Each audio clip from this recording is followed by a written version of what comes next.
Mark chapter 10 versus 13 through 16. Mark సువార్త 10వ అధ్యాయము 13 నుండి 16వ వచనం వరకు. తమ చిన్న బిడ్డలను ముట్టవలెనని కొందరు ఆయన యొద్దకు వారిని తీసుకొని వచ్చిరి. అయితే శిష్యులు వారిని తీసుకొని వచ్చిన వారిని గద్దించిరి. యేసు అది చూచి కోపపడి, చిన్న బిడ్డలను నా యొద్దకు రానీయుడి, వారి నాటంకపరచవద్దు, దేవుని రాజ్యము ఈలాంటి వారిదే. చిన్న బిడ్డ వలె దేవుని రాజ్యమును అంగీకరింపని వాడు అందులో ఎంతమాత్రము ప్రవేశింపడని మీతో నిశ్చయముగా చెప్పుచున్నానని చెప్పి ఆ బిడ్డలను ఎత్తి కౌగిలించుకొని వారి మీద చేతులుంచి ఆశీర్వదించెను. పరిశుద్ధుడు అయిన మా తండ్రి దేవా, ఈ ఉదయము నిన్ను ఆత్మతో సత్యముతో ఆరాధించుటకు సజీవ లెక్కలో ఉంచబడినటువంటి క్రీస్తు యేసు సంఘముగా మమ్మను సమకూర్చినందుకు మీ కృతజ్ఞతలు. మరి సమయమందు మీ వాక్యమును మీరు మాకు బోధిస్తుండగా పరిశుద్ధాత్మ వశములో మా అందరి ఆత్మలు ఉండునట్లు, పెద్దలు పిల్లలు ప్రతి ఒక్కరూ ఆత్మ ఆధ్వర్యములో ఆయన అధ్యక్షత కింద ఉండి నీ వాక్య సత్యమును విని గ్రహించి విశ్వసించి రక్షింపబడి మేలు పొందినట్లు చేయమని యేసు ప్రభు శ్రేష్టమైన నామమును అడిగి ప్రార్థిస్తున్నాం తండ్రి, ఆమేన్. కూర్చోండి. దేవుడి వాక్యాన్ని శ్రద్ధతో ఆసక్తితో వినండి, భయంతో భక్తితో వినండి. మీ హృదయం తెరిచి, మీ బైబిల్ తెరిచి, మీ కన్నులు తెరిచి దేవుడి వాక్యాన్ని వినండి. సో మార్క్ సువార్త వచనం వెంబడి వచనం 49వ భాగం, mark verse by verse part 49. మన టైటిల్ యేసు చిన్న బిడ్డలను దీవించెను. యేసు చిన్న బిడ్డలను దీవించెను. Jesus blessed the little children. Jesus blessed the little children. Mark సువార్త 10వ అధ్యాయంలో పోయిన వారము మనము 2వ వచనం నుండి ఆ యొక్క 12వ వచనం వరకు వివాహానికి సంబంధించినటువంటి సత్యమును అండ్ ఒక పురుషుడు తన భార్యను విడనాడవస్తే ఏ కారణము చేత విడనాడవచ్చు లేక విడాకులు ఇవ్వచ్చు, అండ్ స్త్రీ తన పురుషుడికి విడాకులు ఇవ్వచ్చు అనేటువంటి విషయాన్ని గురించి మనం విన్నాం. గంభీరమైనటువంటి విషయం అది. సో దేవుడు జతపరిచినటువంటి వారిని ఏ నరుడు వేరు చేయకూడదు అన్నది యేసు ప్రభు చెప్పినటువంటి గొప్ప సత్యం. సో వివాహము గురించి, దాని యొక్క ప్రాముఖ్యత గురించి, దానికి ఉన్నటువంటి విలువను గురించి ప్రభు అయిన యేసు మాట్లాడిన తర్వాత వెంటనే మార్కు సువార్తికుడు పిల్లల గురించి, పిల్లల పట్ల ప్రభు అయిన యేసుక్రీస్తుకున్నటువంటి దృక్పథం గురించి, ఆయనకున్నటువంటి యాటిట్యూడ్ గురించి, ఆయన వారిని ఏ ప్రకారము మరి దీవించాడు అనేటువంటి విషయం గురించి ఇక్కడ రాయబడి ఉంది. సో ఆ కొన్ని వచనాల్లో మనం ఏం గమనిస్తామంటే ప్రభు అయిన యేసు చిన్న పిల్లల పట్ల ఎంతో గొప్ప ప్రేమను చూపాడు, ఆయన ఆప్యాయతను చూపాడు, హృదయపూర్వకమైనటువంటి మమకారాన్ని చూపాడు. కానీ ఆయనతో ఉన్నటువంటి, ఆయనతో నడుస్తున్నటువంటి, ఆయన దగ్గర ఆయన ప్రేమ తత్వాన్ని నేర్చుకోవాల్సినటువంటి ఆయన శిష్యులు దానిని కలిగి లేకపోవడం విషాదకరం. సో యేసు శిష్యునిగా మారినంత మాత్రాన, యేసు శిష్యురాలిగా మారినంత మాత్రాన, యేసు వెంట ఉన్నంత మాత్రాన, యేసును వెంబడించినంత మాత్రాన, నిరంతరం యేసు బోధ విన్నంత మాత్రాన ఒకరు యేసులాగా మారుతారు అనేటువంటి గ్యారంటీ ఏమీ లేదు. సో యేసుతో ఉన్నారు, కానీ యేసుకు వ్యతిరేకమైనటువంటి పనిని అక్కడ శిష్యులు చేశారు. దానిని యేసు ప్రభు మరలా సరి చేయాల్సి వచ్చింది. ఈ భాగంలో 2 పాయింట్స్ని మనము గమనిస్తాము. సో మొదటి point, children were brought to the lord. పిల్లలను ప్రభు దగ్గరికి తీసుకొని వచ్చారు. 13వ వచనం నుండి 14వ వచనం వరకు మనం చూసుకుంటూ పోదాం. వచనం వెంబడి వచనం అక్కడ ఉన్నటువంటి సత్యాన్ని మనము దేవుడు ఏ ప్రకారం మనకి చూపిస్తున్నాడో ఆ ప్రకారం చూసుకుంటూ పోదాం. తమ చిన్న బిడ్డలను ముట్టవలనని కొందరు ఆయన యొద్దకు వారిని తీసుకొని వచ్చిరి. ఇప్పుడు ఈ కొందరు ఎవరో మనకి తెలియదు, కాకపోతే అందరికీ ఈజీగా అర్థమయ్యేటువంటి విషయం. ఆ విషయం ఏంటంటే తల్లిదండ్రులు, బహుశా ఎక్కువ మంది మనుషులు అక్కడ ఉన్నారు కనుక పురుషులు అంటే తండ్రులు వారి బిడ్డలను ఎత్తుకొని యేసుప్రభు దగ్గరికి తీసుకుని వచ్చి ఉండాలి. ఒకవేళ తండ్రులకి యేసుప్రభు మీద విశ్వాసము, గౌరవం లేకపోతే, వారు అక్కడికి రాకపోతే తల్లులు తప్పకుండా ఆ పిల్లల్ని అక్కడికి తీసుకొని వచ్చి ఉండాలి. యేసు ప్రభు 2 పనులు చేసేవాడు. ఒకటి, రోగులను స్వస్థపరచుటకు ఆయన చేతులుంచేవాడు, దయ్యములను వెళ్ళగొట్టుటకు చేతులుంచేవాడు, కుష్ఠరోగులను ముట్టుటకు చేతులుంచేవాడు. సో ఆయన చేతులు వారి మీద పెట్టుట వారికి ధన్యత అని ఆయన దగ్గరికి వచ్చేటువంటి వారు ఉన్నారు. మరో రకమైనటువంటి ప్రజలు ఆయనను తాకితే వారికి ఎంతో గొప్ప దీవెన అని ఆయన దగ్గరికి వచ్చి తాకేటువంటి వారు ఉన్నారు. అండ్ యూదులకు ఉన్నటువంటి ఒక ఆనవాయితీ ఏంటంటే, ముఖ్యంగా యూదుల యొక్క స్త్రీలకు ఉన్నటువంటి ఆనవాయితీ ఏంటంటే, వారికి పుట్టినటువంటి బిడ్డలను ఒక ముఖ్యమైనటువంటి రాబై దగ్గరికి తీసుకుని వచ్చి ఆ రాబై ఆ బిడ్డ తల మీద చేతులు పెట్టి ప్రార్థన చేసేటట్టు చేయించుకోవడం వారికి చాలా ఇష్టం. ఆ రాబై తాకిడి నా బిడ్డకు ఉండాలి అనేటువంటి కోరిక వారికి చాలా ఎక్కువగా ఉంటుంది. ముఖ్యంగా మొదటి పుట్టినరోజున తప్పకుండా ప్రతి యూదురాలు తమ బిడ్డను తీసుకుని వచ్చి రాబై చేత ప్రార్థన చేయించుకుంటారు. ఇక్కడైతే మార్కు సువార్తికుడు తమ చిన్న బిడ్డలను ముట్టవలనని కొందరు ఆయన యొద్దకు వారిని తీసుకుని వచ్చిరి అని రాశాడు. కాకపోతే మత్తయి సువార్తికుడు యూదులకు రాశాడు గనుక నేను చెప్పినటువంటి వాక్యము ప్రకారము 19వ అధ్యాయం 13వ వచనంలో, అప్పుడు ఆయన వారి మీద చేతులుంచి ప్రార్థన చేయవలనని కొందరు చిన్నపిల్లలను ఆయన యొద్దకు తీసుకొని వచ్చిరి. సో ఆయన వారి మీద చేతులుంచాలి, ఆయన వారి మీద చేతులుంచి ప్రార్థన చేయాలని ఆ తల్లులు లేక తండ్రులు వారి పిల్లల్ని యేసు ప్రభు ఉన్నటువంటి స్థలానికి తీసుకుని వచ్చారు. అండ్ ఆయన ఎక్కడుంటే అక్కడ బహుజన సమూహం ఉంటుంది. ఆయన్ని చేరడము అంత సులువైనటువంటి పని కాదు. అయినా కూడా వారు పనిగట్టుకుని ఆయన దగ్గరికి వచ్చారు. బెల్జియం దేశంలో ఒకప్పుడు ఉన్నటువంటి ఆనవాయితీ, యూదులు అక్కడ ఉన్నప్పుడు, ఆ తర్వాత రోమన్ క్యాథలిక్కులు బెల్జియంలో పెరుగుతున్నప్పుడు రోమన్ క్యాథలిక్ తల్లిదండ్రులు వారి పిల్లలకు ఒక అలవాటు చేశారు. అదేంటంటే, మీరు ఎప్పుడైనా సరే బయటికి వెళ్ళినప్పుడు, స్కూల్కి వెళ్తున్నప్పుడు, బజార్లో ఉన్నప్పుడు మీరు ఎవరైనా క్యాథలిక్ ప్రీస్ట్ని చూస్తే, అంటే రోమన్ క్యాథలిక్ ఫాదర్ని, చర్చ్ పెద్దని చూస్తే తప్పకుండా ఆయన దగ్గరికి పరిగెత్తుకుంటూ పోయి ఆయన మీ మీద సిలువ గుర్తు వేసేటట్టు ఆయన్ని రిక్వెస్ట్ చేయండి. సో మీ మీద ఆయన సిలువ గుర్తు వేసి మిమ్మల్ని మరలా పంపేటట్టు చూసుకోండి అని ఆ తల్లిదండ్రులు వారి పిల్లలకి నేర్పించారు. ఇప్పుడు మనము మన పాస్టర్ల దగ్గరికి వచ్చి మన బిడ్డల మీద సిలువ గుర్తులు వేయించము, కానీ సిలువ మీద మన కొరకు వ్రేలాడి విమోచించినటువంటి యేసు దగ్గరికి మన బిడ్డల్ని తీసుకురావడానికి మనము సాయశక్తులా ప్రయత్నము చేయాలి. అందుకే నేను అంటాను, సెంటిమెంట్ని పక్కన పెట్టేస్తే కమాండ్మెంట్ కోసం మనము దేవుని యొక్క చిత్తమును చేసేటువంటి వారముగా ఉంటాం. సో ఈ ప్రకారము వీరు ఎందుకు చేస్తున్నారంటే, వీరికి మొదటి నుండి ఉన్నటువంటి ఒక సాంప్రదాయం, యూదుల్లో ఉన్నటువంటి ఒక గొప్ప సాంప్రదాయం. ఆదికాండం 48వ అధ్యాయం 14వ వచనంలో, జెనసిస్ 48:14లో ఇట్లా రాయబడింది, ఇశ్రాయేలు అంటే యాకోబు దగ్గరికి పిల్లల్ని తీసుకుని వచ్చి అందరినీ దీవించేటువంటి ఆ క్రమంలో యోసేపు తన 2 కుమారులను తీసుకుని వస్తాడు. మనష్షే పెద్దవాడైనందున ఇశ్రాయేలు తన చేతులను యుక్తిగా చాచి చిన్నవాడైన ఎఫ్రాయిము తల మీద తన కుడి చేతిని, మనష్షే తల మీద తన ఎడమ చేతిని ఉంచెను. సో ఆ ప్రకారము ఇశ్రాయేలు ఆ 2 బిడ్డల మీద చేతులుంచి ప్రార్థన చేసి వారిని దీవిస్తాడు. ఆ ఆనవాయితీని యూదుల్లో ఉన్నటువంటి తల్లిదండ్రులు తర్వాత కాలంలో కూడా వారు గైకొంటూ వచ్చారు. సో వారికి కావాల్సింది ఏంటంటే, నా బిడ్డ రేపు బాగుగా ఉండాలి, భవిష్యత్తును కలిగి ఉండాలి, దేవుని కొరకు జీవించాలి అంటే చిన్నతనము నుండే ఆ బిడ్డ మీద దేవుని యొక్క కృప, దేవుని యొక్క ఆశీర్వాదం ఉండాలి.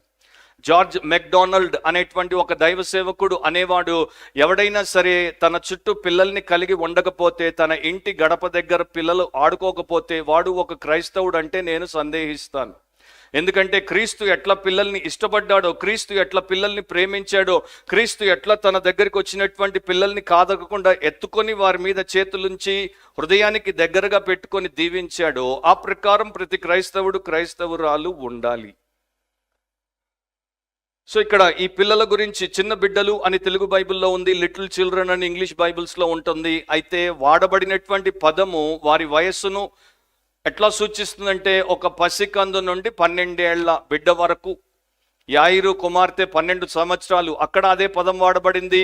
అండ్ అప్పుడే పుట్టినటువంటి పసికందుకు లేకపోతే 8 దినాలు ఉన్నటువంటి పసికందుకు కూడా అదే పదం వాడబడుతుంది. సో ఈ చిన్న పిల్లలు అండ్ 16వ వచనాన్ని మీరు ఒకవేళ అక్కడ గమనిస్తే, ఆ బిడ్డలను ఎత్తి కౌగిలించుకొని వారి మీద చేతులుంచి ఆశీర్వదించాను అని ప్రభు చెప్తున్నాడు కనుక, లేకపోతే అక్కడ రాయబడింది కనుక ఆ చిన్న పిల్లలు శిశువులు అని రాయబడింది. లూకా సువార్త 18వ అధ్యాయం 15వ వచనంలో తమ శిశువులను ముట్టవలనని, అంటే తమ ఇన్ఫెంట్స్ని, తమ బేబీస్ని ముట్టవలనని వారు యేసు ప్రభు దగ్గరికి ఆ బిడ్డలను తీసుకొని వచ్చారు. ఇది మంచి సాంప్రదాయం, ఇది వాక్యానుసారమైనటువంటి సాంప్రదాయం. ప్రతి విశ్వాసి దేవుడిని నమ్ముకున్న తర్వాత తమ బిడ్డలను దేవుడి ముందు పెట్టుట చాలా మంచిది. కొందరైతే వారి బిడ్డలు ఇంకా గర్భములో పడకముందే ప్రార్థన చేస్తారు, గర్భంలో పడిన తర్వాత ప్రార్థన చేస్తారు, గర్భంలో పడిన తర్వాత ఆ భార్యల పక్కన భర్తలు కూర్చొని బిడ్డలకి బైబిల్ వినబడాలని భార్యల చెవుల్లో బైబిల్ చదువుతారు. సో ఆ ప్రకారం ఉన్నటువంటి భక్తులు ఒకప్పుడు ఉండేవారు.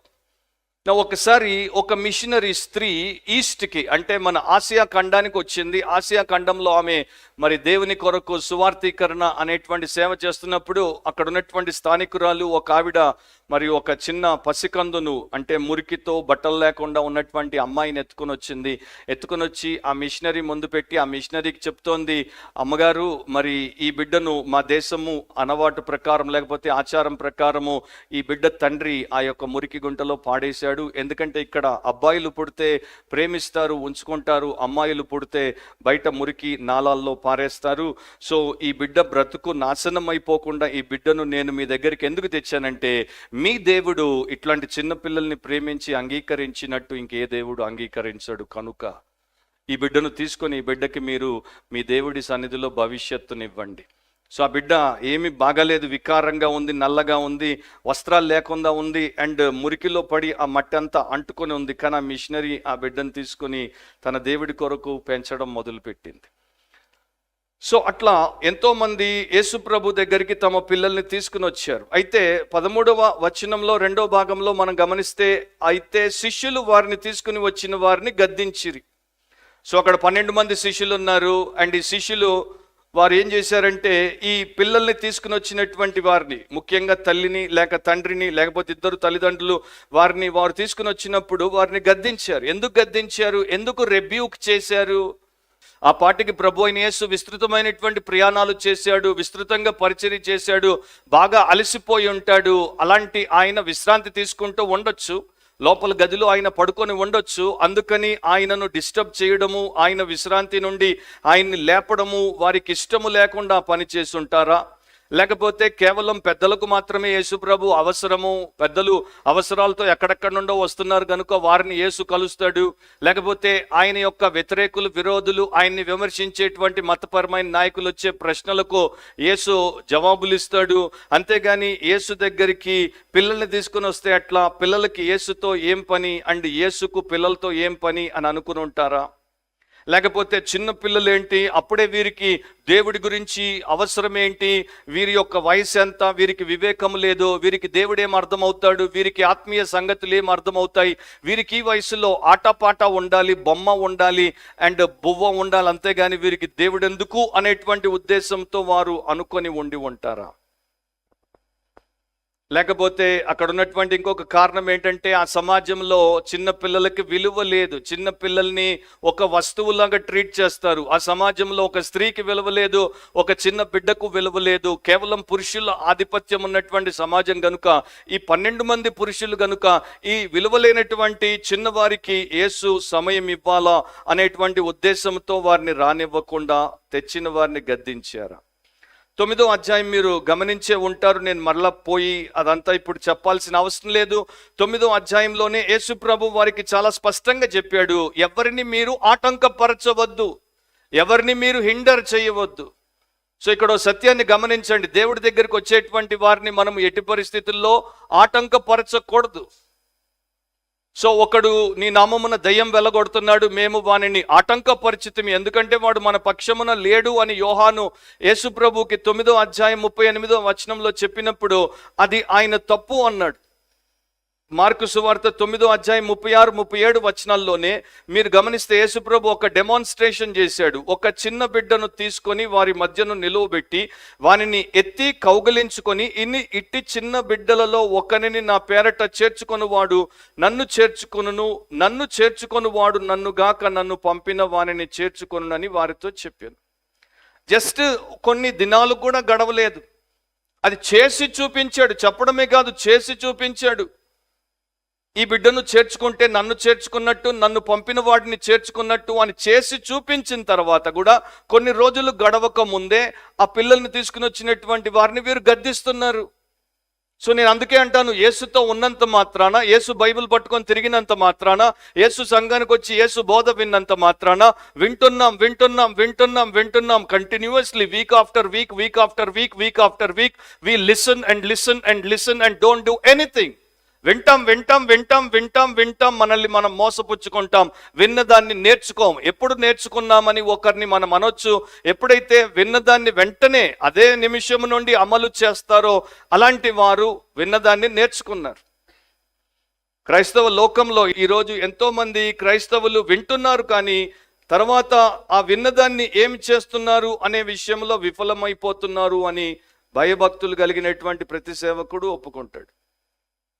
సో వీరు యేసును చేర్చుకోవడానికి, యేసును పంపినటువంటి దేవుణ్ణి చేర్చుకోవడానికి వారికి దేవుడిచ్చినటువంటి అవకాశాన్ని కాదని తెచ్చినటువంటి వారిని వీరు గద్దిస్తున్నారు.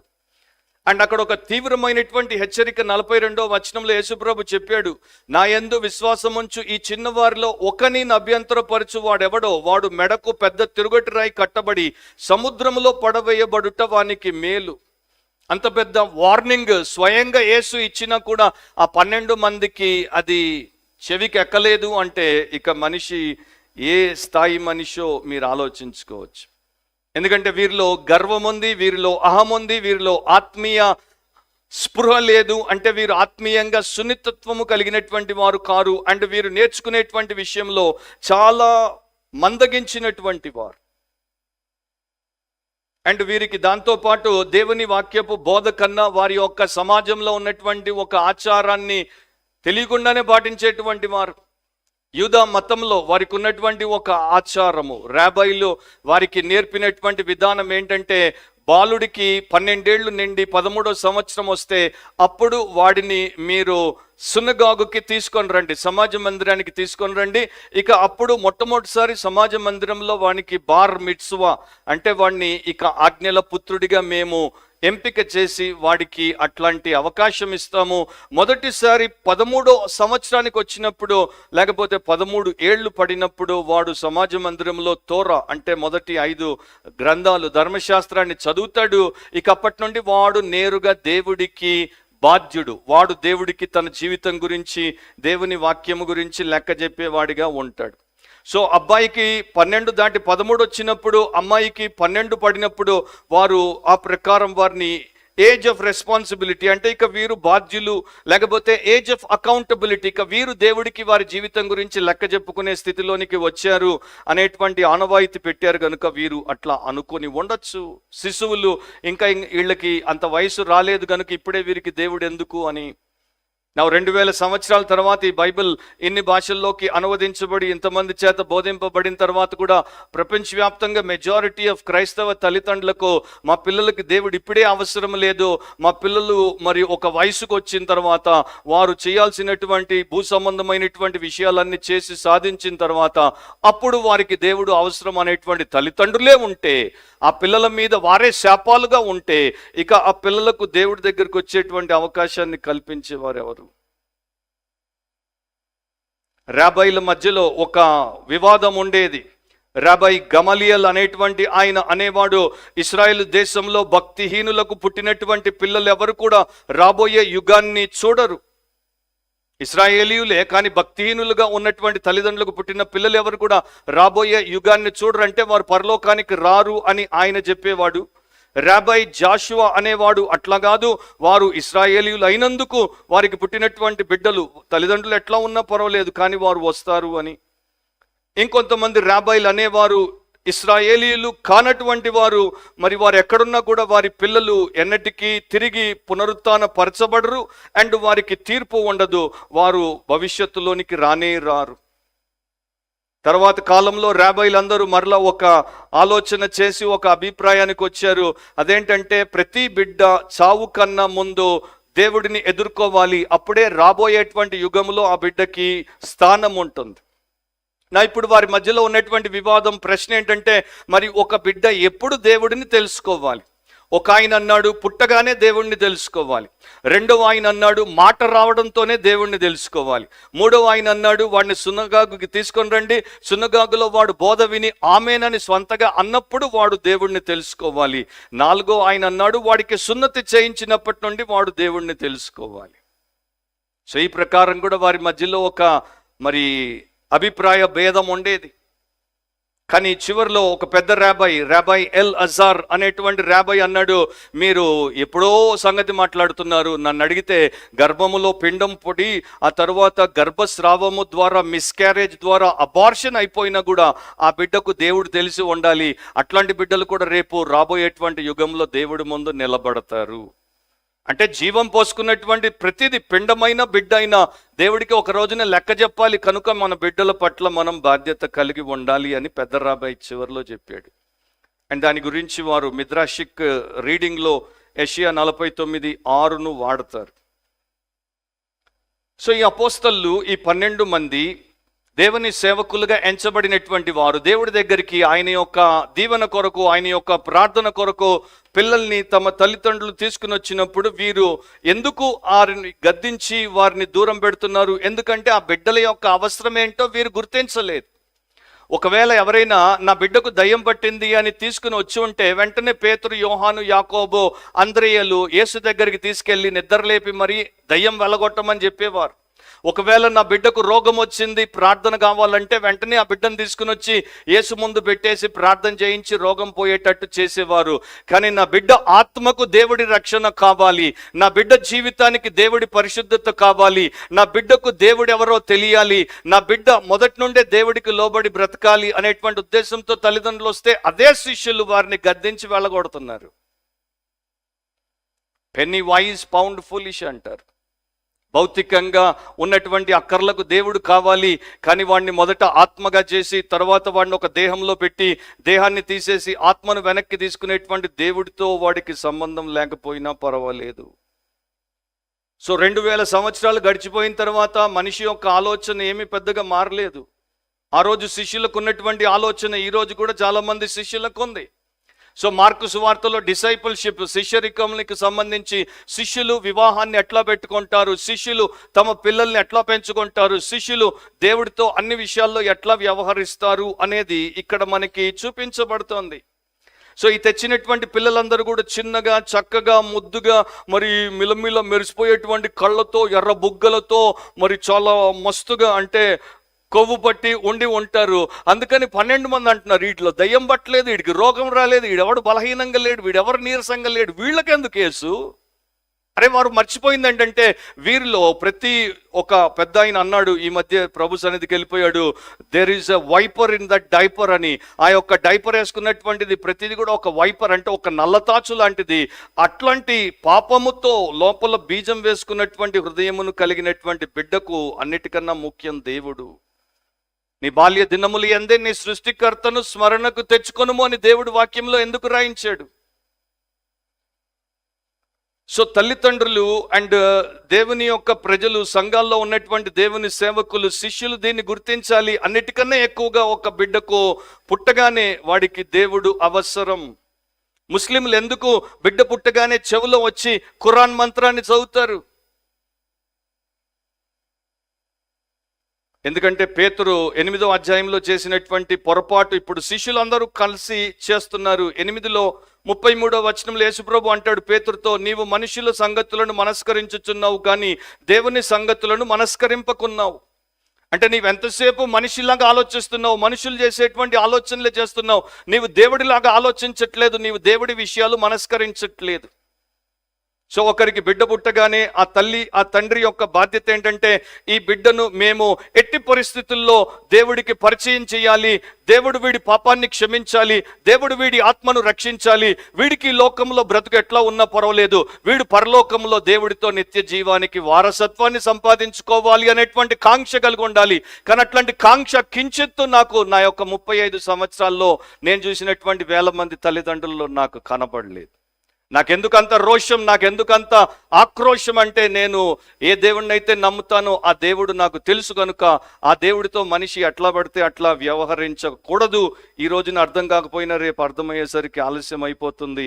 అట్లాంటి వారికి నేను బోధ చేసినప్పుడు హెచ్చరించకుండా ఉండకూడదు అనేది నా యొక్క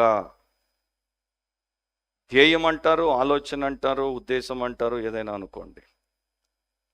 ఇప్పుడు చూడండి 14వ వచనం మొదటి భాగంలో, యేసు అది చూచి కోపపడి. సో యేసు ప్రభుకి అది చూడగానే కోపం వచ్చేసింది. అక్కడ వాడబడినటువంటి గ్రీకు పదము మరలా ఎక్కడ వాడబడలేదు. ఇండిగ్నెంట్ అంటే విపరీతమైనటువంటి కోపం వచ్చింది. టు అరౌజ్ టు యాంగర్ అంటే ఆయన కోపమును రేపుకున్నాడు. ఆయనకి ఎంత మరి వారి మీద ఆయాసము కలిగిందంటే, అంటే ఎంత వారి మీద అయిష్టం కలిగిందంటే, అంటే ఆ శిష్యుల మీద ఆయనకి ఎంత కోపంతో పాటు అయిష్టము, డిస్ప్లెషర్ అండ్ యాంగర్ కలిగిందంటే వారిని ఆయన ఏం చేస్తాడో తర్వాత మనం చూస్తాం. అంటే ఒక వ్యక్తి దేన్ని ఇష్టపడతాడు, దేన్ని ఇష్టపడడు అనేది ఆ కోపములో అండ్ ఆ యొక్క ఆక్రోశంలో, అసంతుష్టిలో చూపించేస్తాడు అనేది ఇక్కడ మన ప్రభు అయిన యేసు చూపిస్తున్నాడు. సో మీకు నా శిష్యులుగా ఉండడానికి, నా యొక్క అపోస్తలుగా ఉండడానికి నన్ను ఎవరు కలవాలో ఎవరు కలవకూడదో నిర్ణయించేటువంటి అధికారము, స్థానం ఉంది గనుక, వారికి అది లేదు గనుక, వారు నిస్సహాయులు గనుక, వారు నన్ను నేరుగా చేరలేనటువంటి దుస్థితిలో ఉన్నారు గనుక వారి మీద మీరు ఆజమాయిషి చేసే అధికారము చెలాయిస్తున్నారా అనేటువంటి ఆ కోపం, ఆక్రోశం ఆయనలో కలిగింది. అండ్ ఆయన ప్రతిసారి నిస్సహాయుల పక్షంలో ఉంటాడు, శక్తి లేనటువంటి వారి పక్షంలో ఉంటాడు, అందరి చేత దూరం పెట్టబడినటువంటి మరి గుర్తింపు లేనటువంటి విలువ లేని వారి పక్షాన కనికరాన్ని చూపించేటువంటి వాడు. కనుకనే వెంటనే అంటున్నాడు, చిన్న బిడ్డలను నా యొద్దకు రానీయుడి, వారిని ఆటంకపరచవద్దు, దేవుని రాజ్యము ఇలాంటి వారిదే. సో చిన్న బిడ్డల్ని ఆయన దగ్గరికి రానిస్తే దేవుని రాజ్యానికి దానికేంటి సంబంధం? మరొకసారి మార్కు సువార్తలో దేవుడు మనకేం చెప్తున్నాడంటే, యేసు ద్వారానే దేవుడి రాజ్యంలోనికి ప్రవేశం. యేసు దేవుని కుమారుడు, యేసు భూమి మీదకి వచ్చింది దేవుడి రాజ్యాన్ని స్థాపించడానికి. కనుక యేసు దగ్గరికి వచ్చినటువంటి వారికే దేవుడి రాజ్యం. యేసు ద్వారా తప్పితే ఎవడు కూడా తండ్రి వద్దకు రాలేడు. కనుక ఆయన దగ్గరికి పిల్లల్ని తీసుకుని వస్తే వారిని వీరు గద్దించినందుకు, వారిని ఆటంకపరిచినందుకు ప్రభు అయిన యేసు అంత క్రోధాన్ని కలిగి ఉన్నాడు. ఒక భక్తుడు అంటాడు, అందుకనే ఆయనకి అతి సమీపంగా ఉన్నటువంటి ఆయన శిష్యులకు ఆయన స్వభావం ఏంటో తెలియలేదు. సో మనం అనుకుంటాం మేము ఈయనకి చాలా క్లోజ్ అని, మేము ఆమెకి చాలా క్లోజ్ అని. కానీ మీరు ఎవరితో ఎంతో క్లోజ్గా ఉండి కూడా వారి యొక్క నేచర్ ఏంటో, వారి యొక్క క్యారెక్టర్ ఏంటో, వారి యొక్క స్వభావం ఏంటో మీరు తెలుసుకోకుండా ఉండిపోవచ్చు. కొన్నేళ్ళు అవుతోంది ఈ పాటికి, కనీసం 2.5 సంవత్సరాలు అయిపోయింది. ఇంక యేసు త్వరలో సిలువకి వెళ్ళిపోతాడు. 2.5 సంవత్సరాలు దాటేసింది. 2.5 సంవత్సరాలు వారు ఆయనతో ఉన్నారు, పగలున్నారు, రాత్రి ఉన్నారు. కానీ ఆయన మనస్తత్వం ఏంటి, ఆయన స్వభావం ఏంటి, ఆయన గుణం ఏంటి అనేది వారు గ్రహించలేకపోయారు. యేసు మనుషుల్లో గొప్పతనాన్ని చూశాడు, వీరేమో పరిస్థితుల్లో గొప్పతనాన్ని చూశారు. యేసు ఆ యొక్క చిన్న బిడ్డల్లో రేపు భవిష్యత్తు దేవుడి రాజ్య పౌరులను, సేవకులను చూశాడు. ఎందుకంటే మనందరికీ లోకం చెప్పే సత్యం ఏంటంటే, ఒక విత్తనంలో ఒక వృక్షం ఉంది. వీరు ఆ చిన్న పిల్లల్ని పనికిరాని విత్తనాలుగా చూశారు, కానీ ఆ ప్రతి విత్తనంలో ఒక పెద్ద మహావృక్షం ఉంది అన్నది యేసు ప్రభు చూశాడు. 14bలో అందుకే అంటాడు, చిన్న బిడ్డలను నా యొద్దకు రానియుడి, చిన్న పిల్లల్ని నా దగ్గరికి రానివ్వండి. ఆయన ఇంక కొన్ని దినాల్లో యెరూషలేముకు వెళ్ళిపోతాడు, ఇంక కొన్ని దినాల్లో ఆయన అప్పగించబడతాడు, ఇంక కొన్ని దినాల్లో అన్యాయపు తీర్పుకు గురవుతాడు, ఇంక కొన్ని దినాల్లో ఆయన్ని వారు కిరాతకంగా చంపేస్తారు. ఆ టైంలో గంభీరమైనటువంటి ఆలోచనలతో ఉండాల్సినటువంటి ప్రభు అయిన యేసు అలా ఉంటూ కూడా చిన్న పిల్లల కోసం ఆయన సమయమును కేటాయించాడు. ఇది పిల్లలతో నేను ఆడుకునేటువంటి లేకపోతే ఉండేటువంటి టైం కాదు అని అనలేదు, వారిని నా దగ్గరికి రానివ్వమన్నాడు. సో తల్లిదండ్రులారా, ప్రధానంగా ఆ తల్లిదండ్రులు తమ బిడ్డల్ని యేసు దగ్గరికి తీసుకుని వచ్చినట్టు తల్లిదండ్రులమైనటువంటి మనము మన పిల్లల్ని దేవుడి దగ్గరికి తీసుకొని రావాలి. ఆల్రెడీ తల్లిదండ్రులు అయిపోయినటువంటి వారు ఇప్పటి వరకు ఆ పని చేయకపోతే ఇప్పుడైనా నేర్చుకొని ఆ పని చేయండి. కానీ బేషు ఎవరు అంటే ఇప్పటికి ఇంకా పెళ్లి కాకుండా పిల్లల్ని కనకుండా ఉన్నారు చూడండి. మీరందరూ ఇప్పుడే నేర్చుకుంటే రేపు మీ బిడ్డల కొరకు మీరు ఎట్లా మరి బాధ్యత వహించాలో దేవుడు మీకు తెలియజేసినట్టు మీరు బ్రతికితే మీరు ధన్యులు.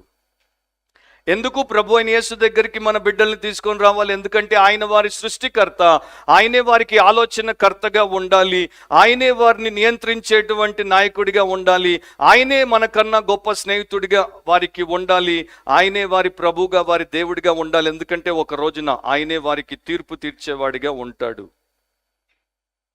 సో ఏ ప్రకారం తల్లిదండ్రులు తమ పిల్లల్ని దేవుడి దగ్గరికి తేవచ్చు? ఒక్కొక్క మాట కొన్ని నేను చెప్పుకుంటూ పోతాను, జాగ్రత్తగా వినండి.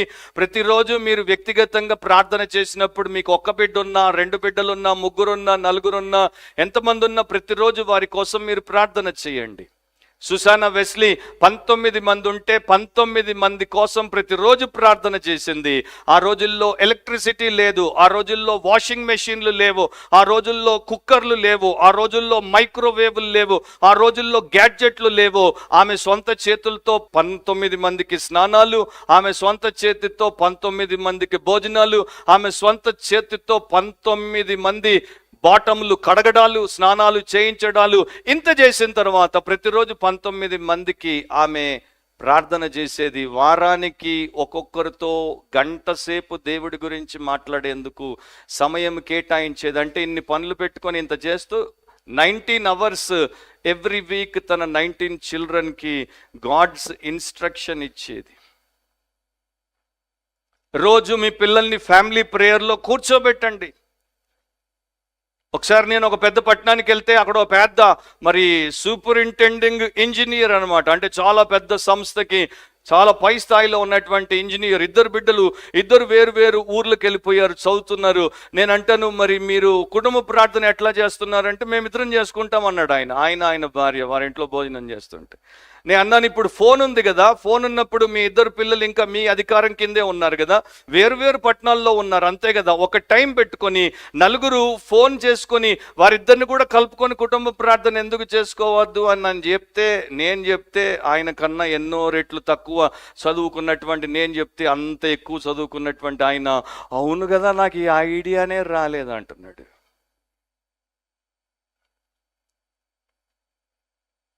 అండ్ ప్రతిరోజు మీ బిడ్డల్ని దేవుడి దగ్గరికి, పసికందులైతే మీరు వారికి పాలు పడుతున్నప్పుడు, మీరు వారికి భోజనం పెడుతున్నప్పుడు వారికి చెప్పండి, ఇది అశాశ్వతమైన భౌతికపరమైన ఆహారం, ఇది ఇప్పుడు తింటావు అరిగిపోతుంది, కానీ యేసు నీకు జీవాహారపు రొట్టె, నీవు త్వరలో ఆయన్ని భుజించుట నేర్చుకో అని వారికి చెప్పండి. ప్రతిరోజు చిన్న బిడ్డల్ని మీరు కడిగి స్నానాలు చేపిస్తే, కొంతమంది తల్లులైతే తల్లులు అయిపోయారు కానీ వారి పిల్లలకు స్నానాలు కూడా చేయించడం రాదు. వారి అమ్మలను లేకపోతే వారి అత్తలను అడుగుతారు, మీరు స్నానం చేయించండి, నాకు చేత కాదు. అవ్వ ఎట్లా చేయించిందో, అవ్వ తన 2 కొడుకుల్ని ఏ అవ్వకిచ్చిందో స్నానం చేయించమని. సో మీరే తల్లే ఆ బిడ్డకు స్నానం చేయించినప్పుడు ఎంత గొప్ప అవకాశము. సబ్బుతో నీటితో రుద్దినప్పుడు డాండ్రఫ్ లేకపోతే ఇంకొకటి ఉన్నప్పుడు షాంపూ వాడినప్పుడు, ఒరేయ్ నీ పైన ఉన్నటువంటి మురికిని, పైన ఉన్నటువంటి మలినాలను నేను కడుగుతున్నాను, కానీ నీ లోపలున్నది ఎవరు కడగలేరు, ఏ మనిషి వల్ల కాదు, దేవుడు ఒక్కడే కడగాలి, యేసు రక్తంలో నువ్వు కడగబడాలి అని వాడికి సువార్త చెప్తూ వాడిని కడిగితే ఎంత బాగుంటుంది. అండ్ మనము మన పిల్లల్ని ప్రతి వారము క్రమం తప్పకుండా ఆరాధనకి తీసుకురావడము, అండ్ కూడికలకు తీసుకురావడము, వారిని దేవుడి ముందు పెట్టడము, దేవుడి సన్నిధిలో వారు ఉండేటట్టు చేయడము, దేవుడి స్వరం వారు వినున్నట్లు చేయడము ఎంత అవసరము.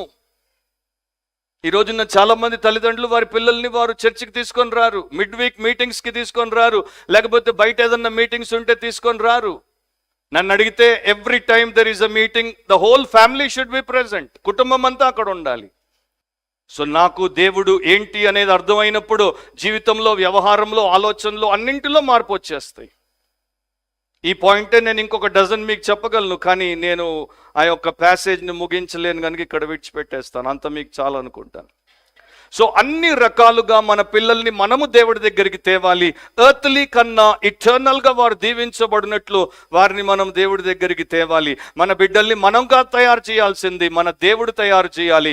మన బిడ్డల్ని మనము ఒకవేళ చేయిస్తే డాక్టర్లుగా, ఇంజనీర్లుగా, ప్రొఫెషనల్లుగా, లేకపోతే ఇంకొకటిగా చేయించగలం. దేవుడు మాత్రమే ఒక పాపిగా ఉన్నటువంటి మన బిడ్డను పరిశుద్ధముగా చేస్తాడు. దేవుడు మాత్రమే మన బిడ్డను యేసుక్రీస్తులాగా మారుస్తాడు. ఈ లోకము కానీ ఎవరుగా నా పని చేయలేరు కనుక మన బిడ్డలకి దేవుడు అవసరం. నలుగురిని ఈ యొక్క న్యూ టెస్టమెంట్లో నేను మీకు చూపిస్తాను, సమయం లేదు కనుక.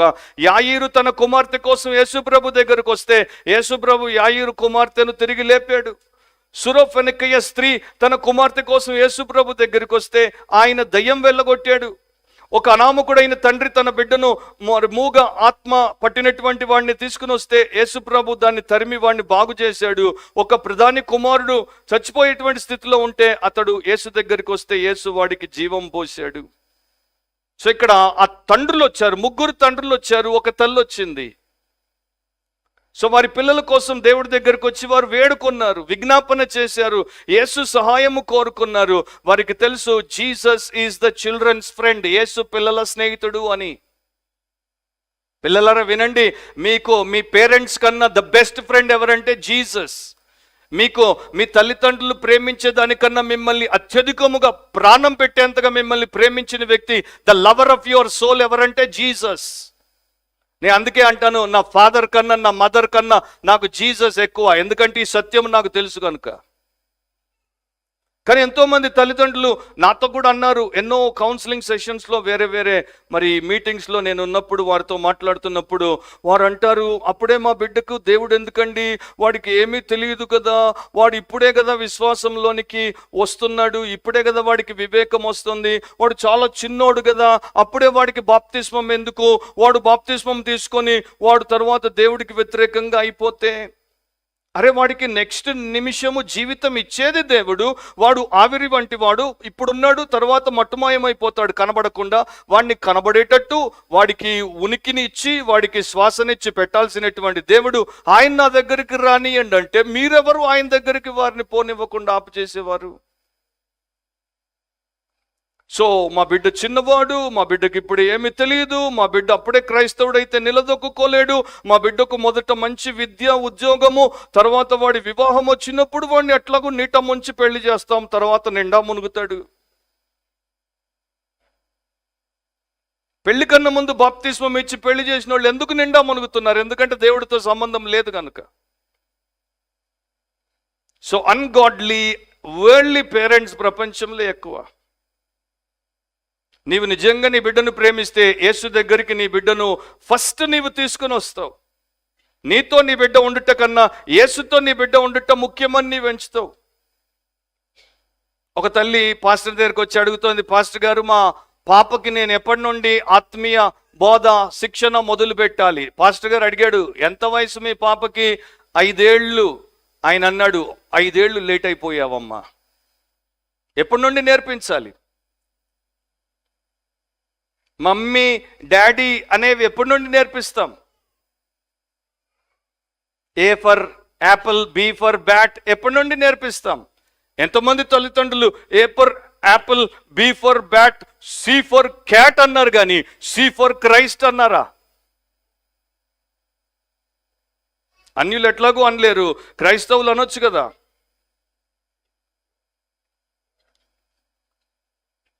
ఒక చనిపోయేటువంటి నాస్తికుడు, యవనస్తుడు చచ్చిపోతున్నప్పుడు ఇట్లా ప్రార్థన చేశాడు, God of my mother have mercy on me. నా తల్లి యొక్క దేవుడా నా మీద కనికరము చూపు. ఎందుకు? నా తల్లి చిన్నప్పుడు నన్ను ఒడిలో పడుకోబెట్టి పాలు ఇచ్చేటప్పుడు అప్పటి నుండి నన్ను ఇక్కడ దాకా దేవుడి గురించి చెప్పుకుంటూ వచ్చింది. నా కోసం కన్నీటి ప్రార్థనలు చేసింది. నేను మూర్ఖుడను, నేను మొండివాడను, నేను మలినమైన వాడను, ఆమె మాట వినలేదు. ఇప్పుడు చచ్చే ముందు నాకు అర్థమవుతుంది నా తల్లి నా కోసం, నా క్షేమం కోసం ఎంత వెంపర్లాడింది. అందుకని అంటున్నాడు, God of my mother have mercy on me. నా తల్లి దేవుడా నా మీద కనికరము చూపు. ఎంతమంది పిల్లలు వారి తల్లుల గురించి అట్లా సాక్ష్యం ఇవ్వగలరు? ఎంతమంది తల్లులకు నిజమైనటువంటి దేవుడు ఉన్నాడు? వారిని ఆటంకపరచవద్దు. ఒక వ్యక్తి ఆత్మ దేవుడి దగ్గరికి వస్తుంటే ఆటంకపరచుట అది ఎంత ఘోరమైనటువంటి పాపం. స్పర్జన్ అంటాడు, మీరు ఆ యొక్క ఆశ్రయపురాలు 6 పెట్టాడు దేవుడు. ఒకడు ఏదో రకంగా అక్కడి నుండి తప్పించుకొని ఆ స్థలానికి వచ్చి సురక్షితంగా ఉండాలనుకుంటున్నప్పుడు మీరు ఆశ్రయపురానికి దారి చూపించేటువంటి దారి యొక్క సైన్ పోస్టులను మీరు మార్చేస్తే వాడు నాశనానికి పోతాడు. ఆశ్రయపురాన్ని దేవుడు చక్కగా రోడ్డు తయారు చేయించి పెడితే మీరు గుంటలు చేస్తే వాడు నాశనానికి పోతాడు. సో తల్లిదండ్రులారా, మీ పిల్లలు దేవుడి దగ్గరికి రాకుండా మీరు ఒకవేళ ఆటంకపరిస్తే మీరు సాతాను సేవకులే కానీ దేవుని సేవకులు కారు. End of quote. Charles Spurgeon అన్నాడు ఆ మాటలు. ఇప్పుడు ఏ రకంగా నేను నా బిడ్డకి ఆటంకాన్ని కలిగించగలను? ఒక్కొక్క మాట. మొదటిది, నేను భక్తి లేని వ్యక్తినైతే, ఒక తండ్రిగా ఒక తల్లిగా నాకు భక్తి లేదు, దేవుడంటే నాకు భయం లేదు, దేవుడంటే నాకు ప్రేమ లేదు, దేవుడంటే నాకు విశ్వాసం లేదు, దేవుడి మాటకు దేవుడి యొక్క ఆజ్ఞకు విధేయత చూపించేటువంటి జీవితం నాకు లేదు. అట్లాంటి పరిస్థితిలో నేనుంటే నేను నా బిడ్డ యొక్క ఆత్మకి శత్రువును. అది ఫస్ట్ ఎగ్జాంపుల్ అండ్ లైఫ్. రెండవది ఏంటి? ఎప్పుడైతే నా పిల్లలకి నేను అన్నీ నేర్పిస్తాను కానీ దేవుడి గురించి నేర్పించను. ప్రపంచంలో ఉన్నటువంటి ప్రతి పుస్తకాన్ని నా బిడ్డకు నేర్పించడానికి నేను ప్రయాసపడతాను. లక్షలు కోట్లు ఖర్చు పెట్టి వాడికి జీతం తెచ్చిపెట్టేటువంటి విద్యనిస్తాను. కానీ వాడి జీవితాన్ని రక్షించి రూపాంతరపరిచి నిత్య రాజ్యానికి ఉపయోగకరంగా సార్థకం చేసేటువంటి దేవుడి గురించి నేను నేర్పించను. వాడికి 10th క్లాస్ వచ్చినా కూడా వాడికి బండెడు పుస్తకాలు నేను కొన్నాను కానీ వాడి కోసం ఒక చిన్న బైబిల్ నేను కొనలేదో, అప్పుడు నేను ఆ బిడ్డ పట్ల దుర్మార్గకరమైనటువంటి గృహ నిర్వాహకుడిని. ఇట్లా ఆలోచించండి. నేను నా బిడ్డల కోసము ఒక మెయిడ్ని పెట్టాను, ఒక దాదిని పెట్టాను. నేను నా భార్య తీరిక లేకుండా ఉంటాం. ఆ దాదికి చెప్పాం, ప్రతిరోజు మంచి పౌష్టికాహారం నా బిడ్డకు పెట్టు, ఆమెకి ఏమి తక్కువ కాకూడదు, ఆమె ఎప్పుడు ఆరోగ్యంగా ఉండాలి అని నేను చెప్పిపోతే ఆ దాది ఆ పౌష్టికాహారం పెట్టుటకు బదులు ఆ డబ్బులన్నీ అది కొట్టేసి అదేదో మేత తెచ్చి నా బిడ్డకు పెట్టేసి, అంటే ఏదో చిన్న చిన్న చౌకబారు అనారోగ్యాన్ని కలిగించేటువంటి మేత పెట్టేస్తే అది నా బిడ్డకి న్యాయం చేసిందా? మనం కూడా దేవుడి చేత నియమించబడినటువంటి దాదుల వంటి వారు మీ పిల్లలకి. వీళ్ళు మన సొంతం కాదు, మనము వీరి మీద యజమానులము కాదు, వీరి మీద మన హక్కులు లేవు. దేవుడిచ్చాడు. మోషే తల్లి ఆ యొక్క ఫరో కుమార్తె దగ్గర నుండి తెచ్చి పెంచింది చూడండి, ఫీజు తీసుకొని. అట్లా మనకు దేవుడిచ్చాడు నా కోసం పెంచమని. సో మన పిల్లలకి మనము క్రియేషన్ సొంతగా బైబిల్ నుండి నేర్పించాం. దేవుడిట్లా సృష్టికర్త, దేవుడిట్లా మొత్తం అంతా ఆది కాండంలో సృష్టిని సృష్టించాడు, లోకాన్ని తీసుకుని వచ్చాడు అని మన పిల్లలకి స్కూల్లో వేస్తాం. మంచి స్కూల్ అనే పేరుంది కనుక దాంట్లో వేస్తాం, ఫీజు కడతాం, వారిని పంపిస్తాం. వారి ఇంట్లో క్రియేషన్ గురించి వినరు. స్కూల్కి వెళ్ళి డార్విన్ సిద్ధాంతమైనటువంటి ఎవల్యూషన్ గురించి విని ఇంటికి వచ్చి, మీరు మూర్ఖులు, మీరు దేవుడిని నమ్ముతారు, దేవుడు లేడు గీవుడు లేడు అంటాడు. నెపోలియన్ బోనపార్ట్ ఫ్రాన్స్కి చక్రవర్తి. ఆయన దేశంలో ఒక గనురాలైనటువంటి స్త్రీ, ఆమె అసలు పేరు హెన్రియటా క్యాంపాన్, కానీ ఆమెను అందరూ మేడం క్యాంపాన్ అంటారు. సో ఆమెను అడిగాడు, అమ్మా మేడం క్యాంపాన్, ఈ సమయంలో మన దేశానికి క్షేమకరమైనటువంటి విద్యా విధానం ఏంటి? నాకు అనిపిస్తుంది పాత విద్యా విధానమే మంచిదేమో అని. ఎందుకంటే ఈమె ఫ్రెంచ్లో గ్రేట్ ఎడ్యుకేటర్గా పేరుగాంచింది, విద్యావేత్త. అండ్ ఫ్రాన్స్ యొక్క ఎడ్యుకేషనల్ సిస్టమ్ని ఈమె మార్చున్నట్లు నెపోలియన్ ఈమెకి అవకాశం ఇచ్చినప్పుడు ఆ మంది the best way to educate people or children is to give them to their mothers. తల్లులకి అండి, తల్లిలాగా తన బిడ్డను చక్కగా మలిచి నేర్పి తయారు చేసేటువంటి వ్యక్తి విద్యా విధానం ప్రపంచంలో లేనే లేదు. ఇది నేనుగా చెప్పేది. ఫ్రాన్స్లో చక్రవర్తికి ఒక గ్రేట్ ఫ్రెంచ్ ఎడ్యుకేటర్ మేడం కంపాన్ చెప్పింది. అండ్ చక్రవర్తి కూడా అన్నాడు, అవును, అది హోల్ ఎడ్యుకేషన్ సిస్టమ్ని 1 వర్డ్లో పెట్టడం, అదే విద్యా విధానం అంతటిని ఒక్క మాటలో పెట్టాలంటే తల్లి. తిమోతి తల్లి అతడికి విశ్వాస సంబంధమైనటువంటి రక్షణకరమైనటువంటి బోధ బాల్యదినముల నుండే నేర్పించింది. అతడు గొప్ప సేవకుడయ్యాడు. తిమోతి అంటే దేవుణ్ణి గణపరచువాడు. నిజంగానే దేవుణ్ణి గణపరిచాడు. మీరు పాత నిబంధన చదవండి, దినవృత్తాంతములు చదవండి. అక్కడ ఎవరెవరైతే దేవుడి మార్గంలో నడిచారని రాజులు, ఇశ్రాయేలు, యూదా రాజుల పేర్లు ఉంటాయో వారందరి తర్వాత వారి తల్లి పేరు ఉంటుంది. ఎందుకంటే ఆ తల్లులు ఆ బిడ్డలను అట్లా పెంచారు. తల్లులారా, మీకు ఒక మరి విజ్ఞప్తి, అదేంటంటే మీ బిడ్డలకు మీరు ఏమి నేర్పిస్తున్నారో ఒకసారి ఆలోచించండి. Educate children without religion and you will make a race of clever devils అన్నాడు ఒక ఆయన. భక్తి లేకుండా పిల్లలకి విద్య నేర్పించండి, వారిని తెలివి కలిగినటువంటి దయ్యాల్లాగా మీరు తయారు చేస్తారు. మూడవది, తల్లిదండ్రులే ఆరాధనకి రారు. 52 వారాలు ఉంటే తల్లిదండ్రులే 52 వారాలు దేవుడి సన్నిధానానికి రానప్పుడు వారి పిల్లల్ని ఎట్లా తీసుకుని వస్తారు? ఎవరు తీసుకుని వస్తారు? జస్ట్ చూడండి, 365 డేస్లో 52 సండేస్ మీరు చర్చికి క్రమంగా రాలేకపోతున్నారు. మీకు ఆరోగ్యం బాగాలేకపోతే మీ బిడ్డ బాగానే ఉన్నాడు, మీ ఆరోగ్యం బాగలేదు, భర్తకు ఆరోగ్యం బాగాలేదు, పెద్దేమీ సమస్య కాదు, జస్ట్ ఒక హెడ్ఏక్ లేకపోతే ఏదో చిన్న శారీరక బలహీనత, నువ్వు సంఘానికి వద్దంటావు. సో నీ వల్ల నీ భార్య రాకుండా ఉండిపోవాలి, నీ వల్ల నీ బిడ్డ రాకుండా ఉండిపోవాలి, నీవు వాళ్ళకి అన్యాయం చేస్తున్నావు, నీవు పోకుండా వాళ్ళు కూడా దేవుడిని ఆరాధించకుండా దేవుడి ఆశీర్వాదం పొందకుండా వారికి ఆటంకమైపోయావు, ఆటంకపరుస్తున్నావు అని ఎప్పుడైనా ఆలోచించావో భర్త? ఆలోచించావో భార్య? మేం పోము, మా వారు పోరు.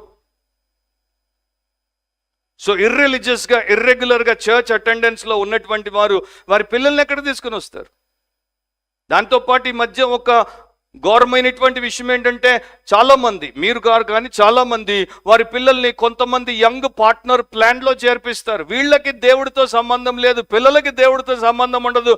3,000 10,000 కట్టి పిల్లల్ని యంగ్ పార్ట్నర్ ప్లాన్లో పెట్టేస్తారు.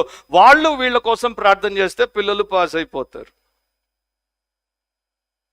దేవుడు చెప్పాడు అపోస్తలుల కార్యములు 2:39లో, ఈ వాగ్దానం మీకును మీ పిల్లలకును దూరస్తులకు అందరికీ, అనగా ప్రభు అయిన మన దేవుడు మన యొద్దకు పిలిచిన వారికి అందరికీ చెందునని వారితో చెప్పాను. సో పెంతెకోస్తు దినాన్న ఆత్మదేవుడి ద్వారా పేతురు ప్రసంగం చేసినప్పుడు ఏమంటున్నాడు? ఈ వాగ్దానము మీకు మీ పిల్లలకు. సో కేవలం నాకు మాత్రమే కాదు రక్షణ, నా తరువాత నా బిడ్డలకు కూడా రక్షణ. దేవుడు ఏర్పాటు చేసినటువంటి రక్షణను నేను పొందాలి, నా బిడ్డలు పొందాలి. అండ్ నేను పొంది ఊరుకోకూడదు, నా బిడ్డలకు కూడా పొందేటట్టు నేను దేవుడి దగ్గర చేయాల్సిందంతా చెయ్యాలి. ఆదికాండం 17:7లో దేవుడు చెప్పాడు, నేను నీకును నీ తరువాత నీ సంతానమునకును దేవుడినై ఉండునట్లు. సో దేవుడు మనకు మన సంతానానికి దేవుడిగా ఉండినట్లు, నాకును నీకును నీ తరువాత వారి తరములలో నీ సంతతికి నీ మధ్య నా నిబంధనను నిత్య నిబంధనగా స్థిరపరిచెదను. 14cలో చూస్తే దేవుని రాజ్యం ఈలాంటి వారిదే. సో ఇట్లాంటి వారిదే దేవుడి రాజ్యం. ఎట్లాంటి వారిది? చిన్న పిల్లలుగా ఉన్నటువంటి వారిది. చిన్న పిల్లలది దేవుడి రాజ్యం అనట్లేదు. అంటే చిన్న పిల్లలందరూ దేవుడి రాజ్యానికి పరలోకానికి వచ్చేస్తారని యేసుప్రభు ఎక్కడా చెప్పట్లేదు. రక్షణ పొందడానికి చిన్న పిల్లలైనా పెద్దవారైనా విధానం ఒక్కటే. కానీ ఈలాంటి వారిది అని అన్నాడంటే మనం అనుకుంటాం చిన్న పిల్లల్లో అమాయకత్వం ఉంటుంది, చిన్న పిల్లలు పారదర్శకంగా ఏమి దాచుకోకుండా ఉంటారు, చిన్న పిల్లలు నమ్మేస్తారు, చిన్న పిల్లలు మాట వింటారు, చిన్న పిల్లలు నెమ్మదిగా ఉంటారు. ఈ మంచి లక్షణాలు అవేవి ఇక్కడ ఆయన మాట్లాడట్లేదు. చిన్న పిల్లలు విలువలేని వారు, చిన్న పిల్లలు తల్లిదండ్రులు మోసుకొని పోబడతారు, చిన్న పిల్లలు ఇతరుల మీద ఆధారపడతారు, చిన్న పిల్లలు వారంతట వారు ఏమీ చేసుకోలేరు. ఒక పసికందు ఏమీ చేసుకోకుండా తల్లి మీద ఆధారపడినట్లు ఎవరైతే విలువ లేకుండా, ఎవరైతే ఏమీ ఆధారము చేసుకోకుండా, ఎవరైతే తమకు తాము ఉపయోగపడకుండా ఉంటారో అలాంటి వారిది దేవుడు రాజ్యం అంటున్నాడు. మనందరికీ తెలుసు, చిన్నపిల్లల్లో మూర్ఖులు ఉన్నారు, చిన్నపిల్లల్లో మొండివారు ఉన్నారు, చిన్నపిల్లల్లో మారాము చేసేటువంటి వారు ఉన్నారు, తల్లిదండ్రులకు మతిపోయేటట్టు చేస్తారు, చిన్నపిల్లల్లో స్వార్థపరులు ఉన్నారు. అది కాదు ఆయన చెప్పేది ఇక్కడ. సో ఇట్లా దిక్కు లేకుండా ఉన్నటువంటి చిన్నపిల్లలు ఇతరుల మీద ఆధారపడితే గానీ దినం గడవని ఈ చిన్నపిల్లల్లాగా మీరు మారితే దేవుడి రాజ్యం మీదే. సో అందరికీ శక్తి, పవర్ బలం అనేది ముఖ్యం. కానీ జీసస్ అంటున్నాడు వీక్నెస్ ముఖ్యం. ఎందుకంటే నీవు పవర్ఫుల్గా ఉంటే నువ్వు నా మీద ఆధారపడవు, నీవెప్పుడైతే వీక్గా ఉంటావో అప్పుడే నీవు నా మీద ఆధారపడతావు. అండ్ వీక్ పీపుల్ దేవుడి రాజ్యానికి వస్తారు. మత్తయి 5లో చెప్పాడు ఆయన, ఆత్మ విషయమై దీనులైన వారు ధన్యులు, పరలోక రాజ్యం వారిది. మత్తయి 5:5 చెప్పాడు, సాత్వికులు ధన్యులు, వారు భూలోకమును స్వతంత్రించుకొందురు. దేవుడి రాజ్యంలో ఎవరు ప్రవేశిస్తారంటే లోకంలో గొప్ప హోదా ఉన్నటువంటి వారు, అన్ని చేసుకోగలిగినటువంటి వారు, మాకంతా చేతనవును అని చెప్పుకునేటువంటి దర్జాపరులు కారు. లోకము విధానం ప్రకారము ఏమీ కానటువంటి వారు. స్పర్జన్ని మరొకసారి నేను కోట్ చేస్తున్నాను. ఆయన అంటాడు, ఆయన లాంటి మరి బోధకుడు, ఆయన లాంటి రచయిత, ఆయన లాంటి సంఘ కాపరి బహుశా మరొకడు ఉండొచ్చో లేదో కూడా మనం చెప్పలేం. ఆయన అంటున్నాడు, జాగ్రత్తగా వినండి, నేను నిజం చెప్పాలంటే నా సంఘంలోనికి 1000 మంది వచ్చారు. ఆ సంఘంలో ఉన్నటువంటి 1000 మందిలో నేను గమనించింది, పసిగట్టింది ఏంటంటే, నా సంఘంలో చేరినటువంటి పెద్దల ఆత్మీయ స్థితి కన్నా నా సంఘంలో రక్షించబడి నేను చేర్చుకున్నటువంటి చిన్న పిల్లల ఆత్మీయ స్థితి నాకు మెరుగుగా కనపడింది. అండ్ ఇంకో కొంచెం నేను ముందుకెళ్ళి ఇంకొక మాట చెప్తాను, వినండి. అదేంటంటే, చిన్న పిల్లల్లో దేవుడి పట్ల నిజమైన స్వచ్ఛమైన ప్రేమ నాకు కనబడింది. చిన్న పిల్లలకు సువార్త స్పష్టంగా అర్థమైంది, కానీ పెద్దలుగా ఉన్నటువంటి వారిలో ఆ రెండు నాకు కనబడలేదు. ఇంకో మాట కూడా నేను ఇప్పుడు మీకు చెప్తున్నాను, మీరు బాధపడకుండా గ్రహించండి అని చివరిది కూడా చెప్పాడు. అదేంటంటే, 10 ఏళ్ళు 12 ఏళ్ళు ఉన్నటువంటి చిన్న పిల్లలకు ఉన్నటువంటి ఆత్మీయ అనుభవము నా చర్చిలో 50-60 ఏళ్ళు ఉన్నటువంటి ముసలి వారిలో కూడా నేను చూడలేదు.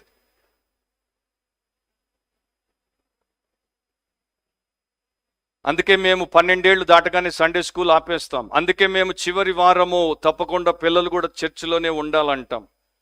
అందుకే నేను నా భార్య అంత సీరియస్గా, తల్లిదండ్రులకు ఇష్టం లేకపోయినా, నొచ్చుకున్నా గుచ్చుకున్నా, మీరు మమ్మల్ని ఇంటికెళ్ళి వారమంతా తిట్టుకొని మళ్ళీ సండే వచ్చి ప్రైజ్ ది లార్డ్ అన్నా మాకేం పర్వాలేదు. దేవుడి పక్షం, దేవుడి చిత్తం అదే ముఖ్యం. మీకు మీ బిడ్డలకి ఏది మంచిదో అదే మేము చేస్తాం. నా భార్యకి ఏం అవసరం లేదు అక్కడ కూర్చొని ఇతరుల పిల్లల్ని ఎత్తుకోవడానికి, వారిని మారాం చేయకుండా ఉంచడానికి, వారు తల్లిదండ్రులు వినడానికి, వారు వినడానికి అవకాశం కల్పించడానికి. మాకు ఈ బోధ తెలుసు కనుక, ఇది మేము మా బిడ్డల పట్ల పాటించాం కనుక మేము అదే నేర్పించే ప్రయత్నం చేస్తున్నాం. సో పాలికార్ప్ అనేటువంటి హతసాక్షి 9 ఏళ్ల వయసులో యేసును నమ్ముకున్నాడు. ఆయన జీవితాన్ని ఆయన కోసం ధారపోసాడు. ఆర్చ్ బిషప్ ఫెనెలాన్ అనేటువంటి వ్యక్తి చిన్న బిడ్డగా ఉన్నప్పుడే 5-6 ఏళ్ల మధ్యలోనే యేసును అతడు తెలుసుకుని యేసు ప్రేమను గుర్తించి ఆర్చ్ బిషప్ అయ్యాడు. కోలరిడ్జ్ ప్యాటర్సన్ అనేటువంటి ఒక వ్యక్తి మరి చిన్నతనంలోనే, ఎంత వయసు 7 ఏళ్ల వయసులోనే ఒక భక్తిపరుడిగా, ప్రార్థనాపరుడిగా ప్రపంచాన్ని కుదిపేశాడు. ఫ్లెచర్ ఆఫ్ మ్యాడలీ, ఆయన దేవుడి ప్రేమను 7 ఏళ్ల వయసులో తన హృదయం నిండా నింపాడు దేవుడు అని చెప్పి దాన్ని పంచడానికి ప్రపంచానికి జీవితాన్ని ఇచ్చేశాడు. ఇక థామస్ జే కాంబర్ అనేటువంటి ఒక వ్యక్తి 13 ఏళ్లకు సేవకుడు అయిపోయి కాంగో అనేటువంటి ఒక చీకటి ఆఫ్రికన్ దేశానికి 13 ఏళ్ల మిషనరీగా పోయాడు. ఎన్నని చెప్పను నేను మీకు.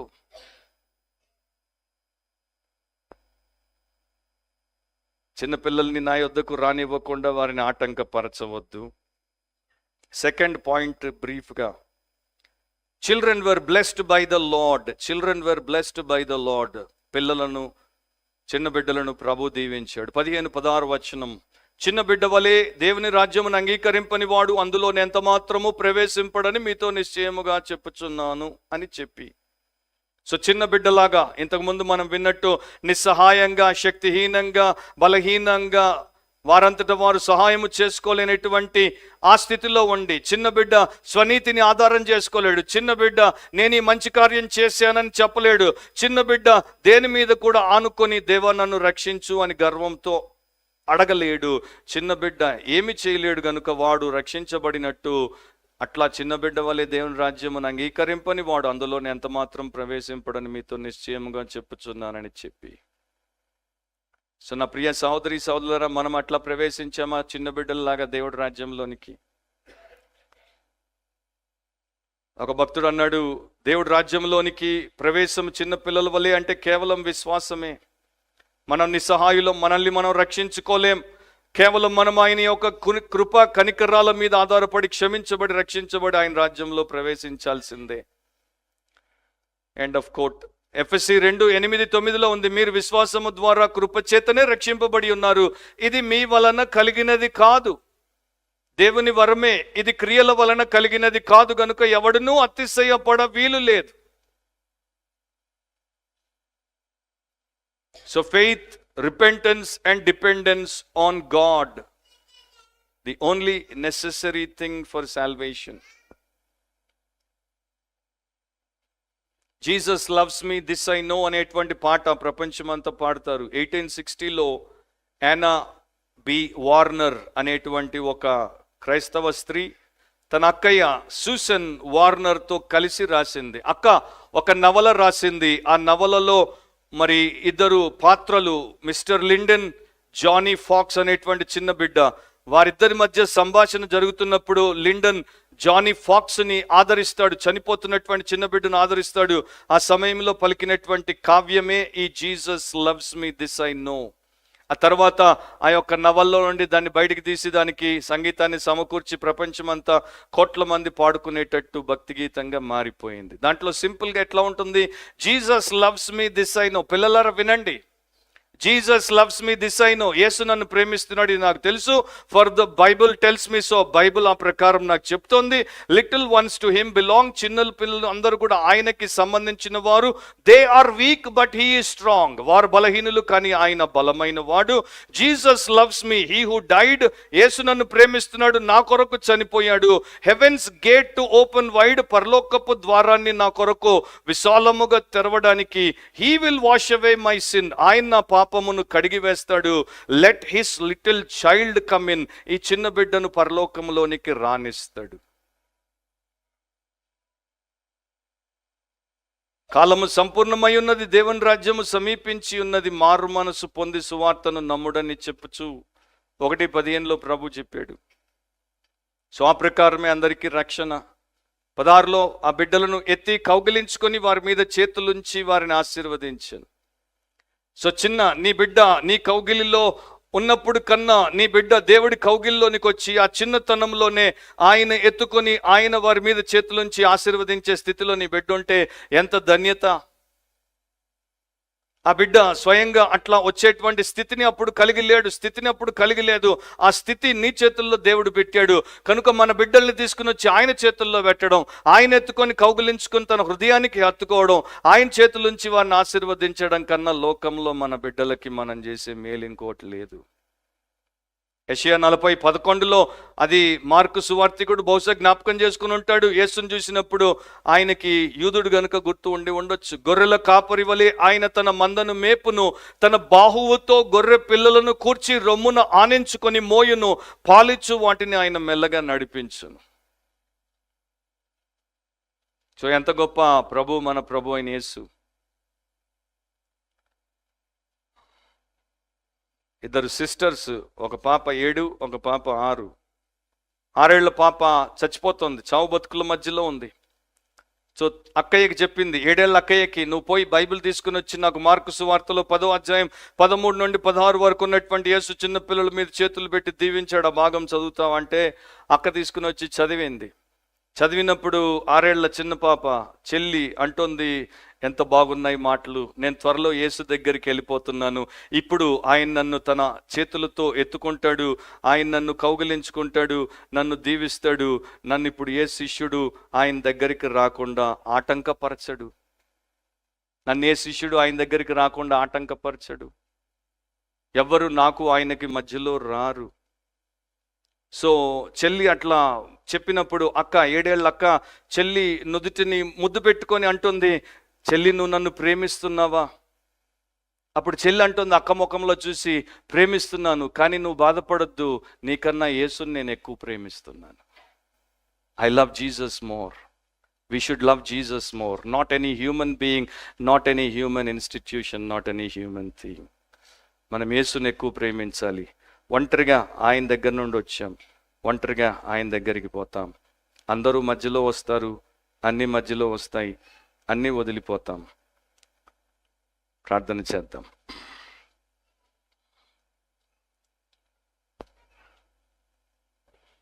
ప్రేమగల మా తండ్రి, మేము పాపులం, మీరంత గొప్ప దేవుడో, మీ హృదయం ఎంత శ్రేష్టమైనదో, శ్రేయస్కరమైనదో మాకు తెలియదు. మమ్మల్ని కనికరించండి, క్షమించండి, కృప చూపండి. నీ ప్రేమ మా కొరకు సిలువలో మీరు వెల్లడిపరిచారు. మీరు పక్షపాతము లేకుండా పెద్దలను పిల్లలను ప్రేమించారు. ప్రతి పాపి మీ ద్వారా రక్షించబడటం మీ ఉద్దేశం. ప్రభువా, మేము ఎంతో బాధ్యతను కలిగిన వారం. మేము రక్షించబడి మా బిడ్డలు రక్షించబడినట్లు మాకు జన్మించి మా ఇంట్లో జీవించి మా చేత పోషించబడి మా కళ్ళ ఎదుట మా బిడ్డలు నరకానికి పోకుండా మేము నీవు ఆదేశించినట్టు జీవించుటకు మాకు జ్ఞానమునివ్వండి, హృదయమునివ్వండి, అట్లాంటి అనుగ్రహమునివ్వమని, ప్రతి చిన్న బిడ్డను రక్షించమని, చిన్నతనములోనే రక్షించబడి నీ కొరకు పరిశుద్ధముగా యోగ్యముగా ఒక సమూయేలు వలె, ఒక తిమోతి వలె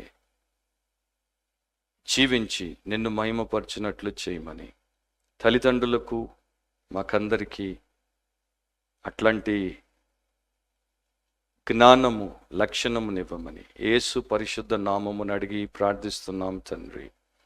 ఆమేన్.